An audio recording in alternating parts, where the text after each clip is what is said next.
വേദനിച്ചാൽ കരയാൻ മാത്രം അറിയുന്നു പിഞ്ചോമനയോട് ഇങ്ങനെയൊക്കെ ചെയ്യാൻ സ്വന്തം അമ്മയ്ക്ക് എങ്ങനെ സാധിക്കുന്നതാണ്? ദൈവത്തിൻ്റെ സ്വന്തം നാടെന്ന അഹങ്കാരത്തോടുകൂടി പറയുന്ന നമ്മുടെ കേരളത്തിലാണ് ഈ ക്രൂരത നടന്നുകൊണ്ടിരിക്കുന്നത്. അതിക്രൂരമായൊരു മാതാവും അതിക്രൂരമായൊരു കാമുകനും ചേർന്ന് കൂടിയടാ ആ പൊന്നോമനെ അതിക്രൂരമായി കൊന്നൊടുക്കിയത്.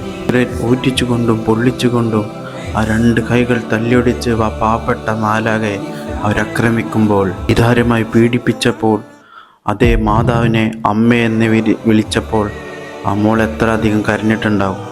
രണ്ടുമല്ല 51 മുറിവുകളാണ് ആ കുഞ്ഞു ശരീരത്തിൽ പതിഞ്ഞത്. ഹോസ്പിറ്റലിലെത്തി ചോദിച്ചപ്പോൾ സൈക്കിളിൽ വീണതാണെന്ന് ലാഘവത്തോടുകൂടെ പറയാൻ നമ്മളെ നാട്ടിലെ അമ്മമാരുടെ ഹൃദയം അത്രയും കഠിനമായി പോയോ?